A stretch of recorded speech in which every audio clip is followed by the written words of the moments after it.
Good evening. This is the World News at 6 on Voice of the People, 90.3 FM. My name is Chioma Innocent, and here are the top stories. Police foil terrorist plot uncover large cache of IEDs in Niger State. Soldier indicts leadership over military's inability to defeat terrorists. Angry youths attack reps member in Bauchi, accuse lawmaker of poor representation. And the Labour Party Working Committee opposes Governor Oti's push for a leadership change. On the foreign scene, Israel rescues a hostage held by Hamas in Gaza for 10 months. Details now.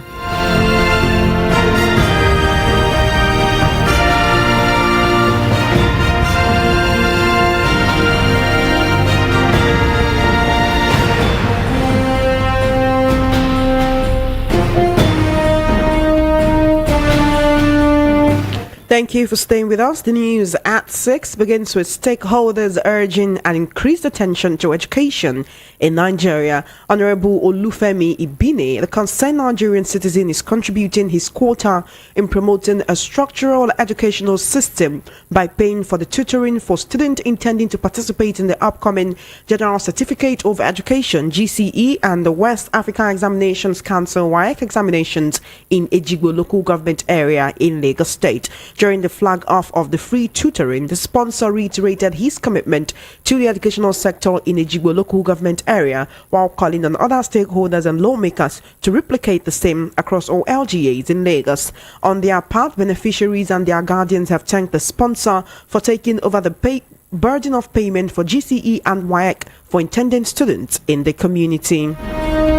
The Niger State Police Command has said it uncovered a large cache of explosive devices, including bombs and improvised explosive devices (IEDs), buried in multiple locations in the state. Although an investigation is going on to unravel the sources of the explosive devices, they are suspected to have been concealed by terrorists and bandits who've been wreaking havoc in several local government areas in the state. Some of the local governments where the devices were uncovered include Galadima Goko in Shiro local government area, Mutundaya in Munya local government, and the Gbeganu area of Mina, the state capital.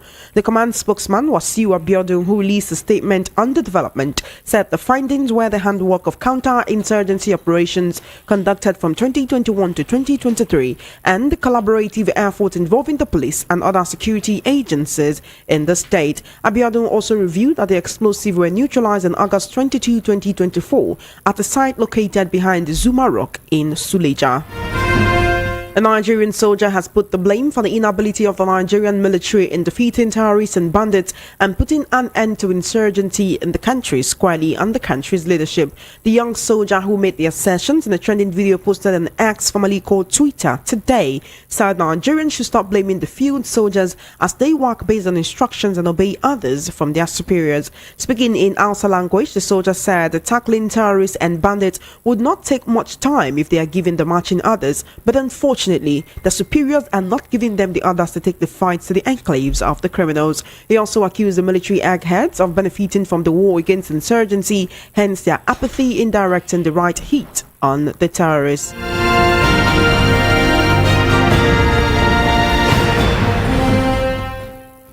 The member representing Ningi Waji Federal Constituency of Bauchi State in the House of Representatives, Adamu Hashima Ranga, narrowly escaped being mobbed by angry youths who allegedly attacked his convoy in Ningi. Ranga, who was elected in 2023 under the People's Democratic Party (PDP), had attended the burial of the late Emir of Ningi, Muhammad Yunusa Danyaya, on Sunday, along with other prominent figures from the Ningi Emirate Council. However, during the event, some youths of his constituency expressed their displeasure with his representation, accusing him of neglecting them since his election and relocating to Abuja. VP News gathered that all efforts to calm the youths proved futile as the attack continued. The attack escalated as the lawmaker approached his vehicle, resulting in severe damage to the car, with windows, windscreen and rear mirrors shattered.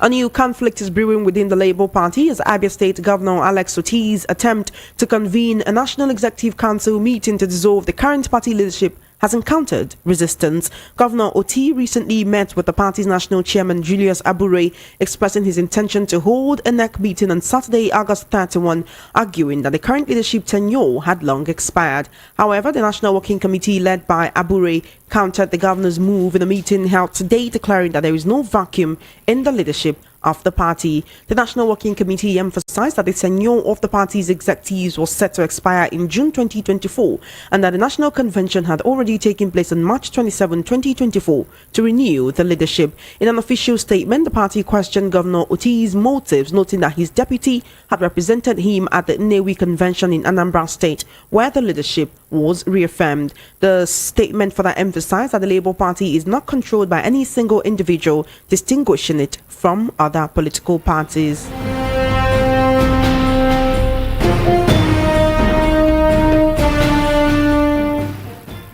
Meanwhile, the government of the United States of America, USA, donated 10,000 doses of the Genius vaccine to Nigeria today.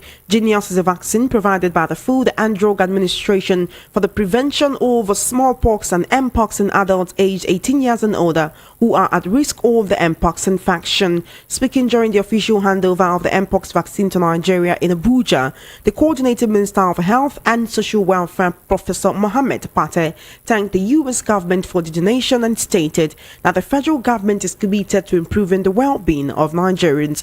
On August 13, the Africa Center for Disease Control and Prevention declared mpox a public health emergency of continental security, acting under its mandate to address significant public health threats. Well, now joining me to discuss issues on the news this evening, I have Mr. Cyril Abaku. He's a journalist, also a political, social and national affairs analyst. Welcome to the World News at 6. Thank you for joining me, Mr. Abaku. Thank you, Chairman. I'm glad to be here. All right, it's always a pleasure to have you. So, in Niger State today, the police have foiled a terrorist plot and uncovered a large cache of improvised explosive devices buried all around the state, including the state capital of Minna. And one might be wondering how the fight against insurgency is going. This is how it is going. How did the terrorists actually have that kind of master plan to plant IEDs all around the state, and intelligence was not able to get it until this discovery? Well, Chairman, maybe we are going to read the story a bit differently, because what I read indicated that the discovery of the explosives was over a period of 2 years, 2021 to 2023. And the question I've been asking is, if you discover this from 2021 to 2023, so why destroy them now? After almost 1 year, number one. Number two, were there any arrests? Are they prosecuting anybody? And then number three, what exactly is the weight of the threat? And with the discovery of the explosives, is the threat now over? So these are some questions I want to be asked. If you discover these explosives between 2021 and 2023, why are you destroying them only now? Did you profile them? Have you now found out who was behind them, who sponsored them, and other relevant information? For me, the story is not about the discovery of the explosives. The story is more about where they came from, their movement, who sponsored them, and what the targets are.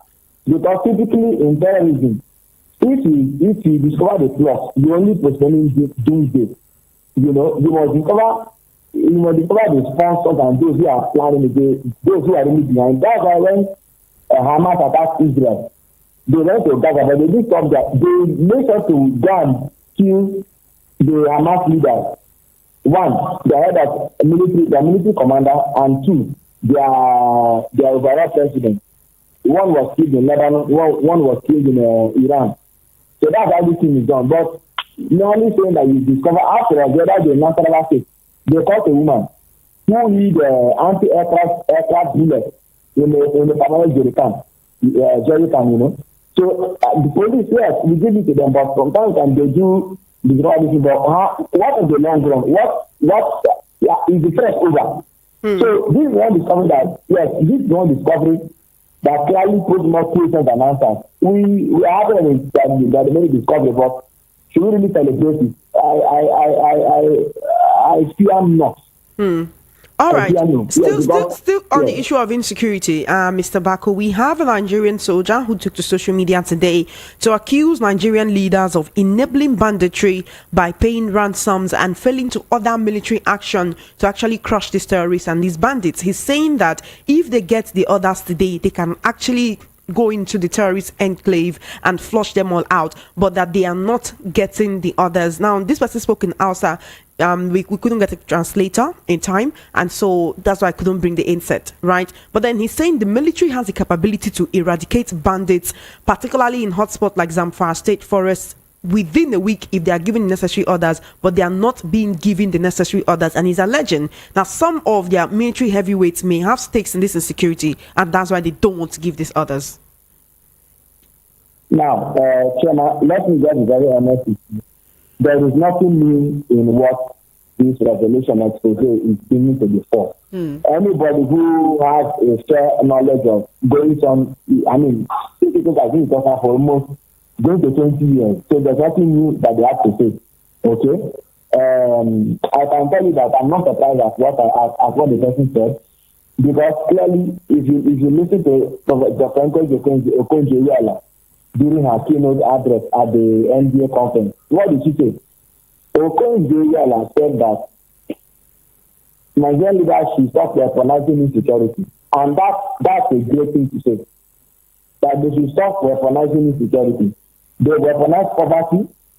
Now they want to weaponize insecurity, which means that insecurity is an industry. It's not like a threat. Not all of us see insecurity the same way they see. There's no common.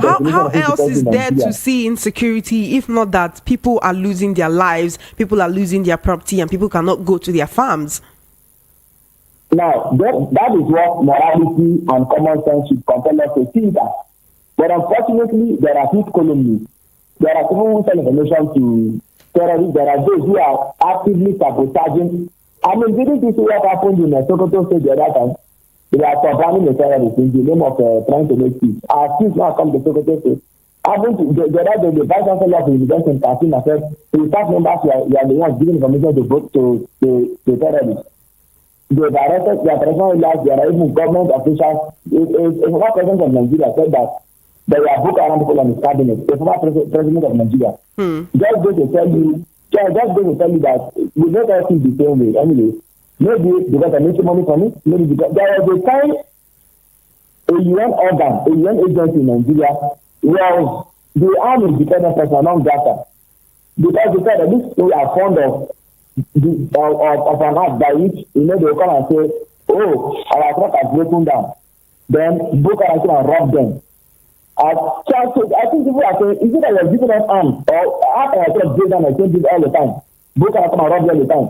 They took your food away. So the army said, for the army to defend us non grata, it means they are suspecting that it was not just a strong breakdown, and maybe they are supporting Boko Haram. There are a lot of issues, my dear sister. But the problem is, if we have this political will, real political will, the president has appointed me DG for the intelligence agency. If we have the political will to do these things, we will get it work, get it working. But if the will is not there, believe me. And in Sokoto, they said that these people come, imagine that in Sokoto, they crossed 1,000 cows, 1,000 cows. And I have got 150 people. Now, no arrest. No official account. How can anybody successfully run 1,000 cafes in 1 day? In 1 day? Is that to say that there seems to be some form of collusion to allow them wreak their havoc unabated? Yes, complicity. Under the before the Kuje prison break took place, the GS said that they sent possible intelligence report to the presidency or to the government. What did they do with it? I honestly think that people in government should be put on trial in this country. Former President Betta will have to answer. Even if it was even true that the GSS submitted 44 intelligence reports, even they were refusing break, the GSS also said the report and said it was going to happen to us. And then they didn't do anything about it, and it happened. So are you to put the blame on the terrorists who broke in or on people who escaped, or on government that didn't take corrective action. I think when we put everything on the table, we can tell where everything is coming from, frankly speaking. All right, then. Let's move on from this particular conversation and go to Bauchi State, where angry youths have attacked the House of Reps member representing Ningiwaji Federal Constituency in the state. They're accusing him of poor representation. They're accusing him of abandoning them and relocating to Abuja after he won via their vote. And in fact, the attack escalated so much that it resulted in severe damage to his car. The windows, the windscreen, the rear mirrors were all shattered. Have we gotten to that point in Nigeria where people will start actually attacking their House of Reps member? This is someone who was living in Abuja and just came to the community to attend a funeral. Have we gotten to that point where people, in order to express their displeasure that they are not being well represented, will actually go to the point of violence on the members representing their constituencies? And also, is this an indictment on the House of Reps members for not doing what the people elected them for? Your second question is closer to the fact now. And let me just say this, right? When you say representation and that they are not happy, we are better known what they mean by their own understanding of representation. Okay? So you won the election, now you went to Abuja, and it appears that maybe they did not have much for him, except now that he for the funeral. This means if the funeral had taken place, they wouldn't have seen it. So ostensibly, it is like saying we voted for you, but we have not seen the dividends of that vote of democracy. So you take constitutional allowance, you take all the money in their name, and yet they are not getting anything from you. I suppose that they feel that the democratic dividends have not trickled down. They've not seen palliative. They've not seen palliative, they've not seen support. Maybe among those of them that have email addresses, we also send prayers to their emails also, China. So that is the problem. If you send prayers to their emails, maybe things should have been better. But we're actually talking about youth at the grassroots. How many of them can he send prayers to their mail? They can demonstrate their anger, so what, to let him know that, look, in fact, from the report, we want to observe that they had also been collecting signatures for his recall, for his recall, which only goes to show, so to say, that this man appears to have done much for them at all, and they are not happy. We do know that in Nigeria, to get along with the function, you must already disrupt that keep it apart. So he's a politician. I want to believe he understands what I think for him, and that he will do the needful to be on the same page with them. That's all I can say for the lawmaker from Ningi in Bauchi State. But as it is right now, this is a northern lawmaker. Hello, right? Yes. Can you hear me? Can you hear me, Mr. Baku? I can hear you now. Yes. So there's been a wave of dissatisfaction in the north from the hashtag End Bad Governance protest. We could see that it turned violent in the north, and in that region they came out for the whole 10 days to really express their displeasure. Can you really blame the youths for coming out to, of course we're not condoning violence, to express their displeasure against the lawmaker who they are saying is not representing them well? You talked about the fact that it's probably because he didn't send prayers to their mail, if he has that. But then when you come to the grassroots, how many people can he actually have their mails to maybe send prayers to or not? Because they are looking at it as this is the person that they can see, that they have elected to go and represent them, but instead he took his bags, relocated to Abuja and abandoned them. Well, if you say, the kind of prayer that we are talking about, everybody has emails for those prayers, right? Everybody has emails for those prayers. Now, that's one. Then number two is the fact that, like they say, all politics is local. So you have to understand what at stake. Because I think they are waiting for him to just show up, and then he did. They are unhappy.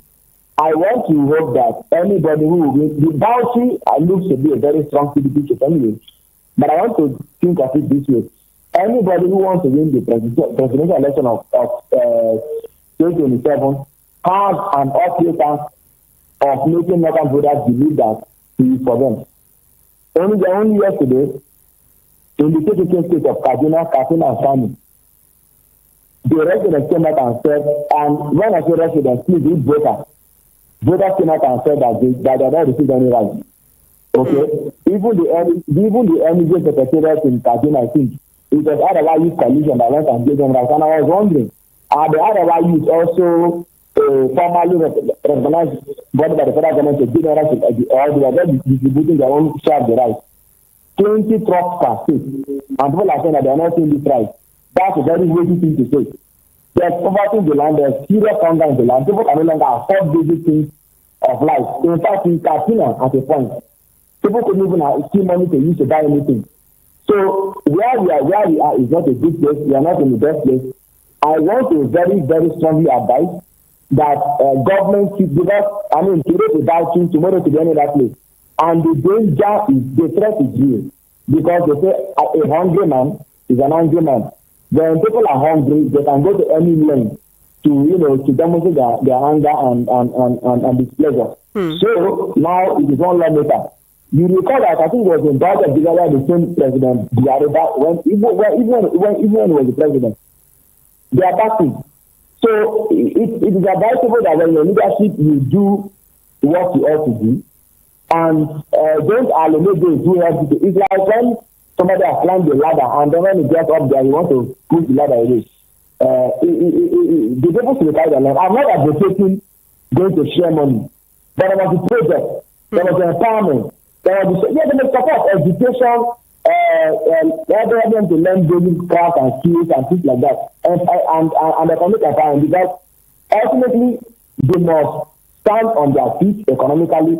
And how they do that? It is making sure that the person is voted for is able to help them to make sense of the unit of democracy. Without that, then democracy has clearly failed. Okay, Mr. Baku, before you go, I want to talk about it seems that there is a fresh crisis brewing within the Labour Party. The National Working Committee is opposing Governor Oti's push for a leadership change. We know that recently Governor Oti met with the party's national chairman, that's Julius Abure. He expressed his intention saying he wants to hold a National Executive Council meeting on Saturday, August 31. He's saying the current leadership tenure has long expired. But I want you to recall that National Working Committee, right? They said, the tenure of the party's executives was to expire in June 2024. They held a national convention on March 27, 2024. This is not the first crisis that will be brewing within the Labour Party this year or even in recent times, ever since the 2023 elections. What really should come out of this? And they're asking Governor Oti what his own stake and why is he insisting he wants to hold a National Executive Council meeting? Here is what I will suggest. Peter Obi, Alex Oti, and a number of other very, very naturally and sincerely organic progressives should quietly exit the Labour Party at some point. They should exit the party. Yes, and go look for haven. Go look for haven elsewhere, because what Abure is doing is an unthinkable. My personal thinking is very straightforward. The Labour Party has always been there, but became what it became today because of Peter Obi, essentially. And it was a good thing that somebody like Alex Oti also won an election on the platform of Labour Party. So they should strategize and move away, because what I'm seeing in the Labour Party, this party may collapse before even 2027. They'll be surprised that they will not even be able to do. Are you saying that the internal wrangles might collapse the party before the next election? Yes. Peter Obi is not a typical politician who will fight, what we call aggressive fight. He's not going to fight that kind of fight. So he should just mark his time. Once it is time for him to, once it is closer, he should move Alex Oti, and let's see how the Labour Party will fare without them. They should move at a point. They should just move away. They should look for a similar level of people, people that can work with them. They should move away. But wouldn't that be termed like political prostituting, going from one party to another? Because Obi himself is gone from the PDP to ABGA. Now he's in the Labour Party. How long will they continue to move from one party to another? Let me ask. among the political class, show one person that can point the finger to them that's not as guilty as they will be than them. Show me one person who will point the finger at them and say, you are a political prosecutor, the person will stand on moral ground. Show me one person. Is it Tinubu? Is it Atiku? Is it Saraki? Is it Keyamo? What is his name? Melaye? Is it Klike? Who among, is it even Rukat? Who among them will point fingers at them and say that they are better than they are? So clear, my take is very simple and easy. If Obi wants to make good his political career, you had better move the way as soon as possible. You had better just take it back and say, you know what, I've done my bit. And I'm taking a walk, and I'm sure because people enjoys organic support. He's a naturally, yes. So do you think that this crisis within the party has the tendency to reduce that support that he's getting? You know that at the risk of family, of course it could. If your party leaders are not working for you, you know, so because in the manner of speaking, when Lamida Papa and Abure are having their top wars, so my boss said that look, Papa didn't find the chance. You should step aside and allow Abure to run the party. Even Opito made the case for Abure. But what they are seeing today now, come on, it's an entirely different ballgame. If people do life is political life, you should pass it back and just and sit to leave. All right then, Mr. Baku, thank you so much for joining me on the news at 6 this evening. It's been an absolute pleasure speaking with you. Thank you so much. Yeah, you're most welcome. Have an amazing evening. You've been listening to Mr. Cyril Abako. He's a journalist, political, social, and national affairs analyst, dissecting issues on the news at 6 this evening. You're still listening to the News and Voice of the People, 90.3 FM.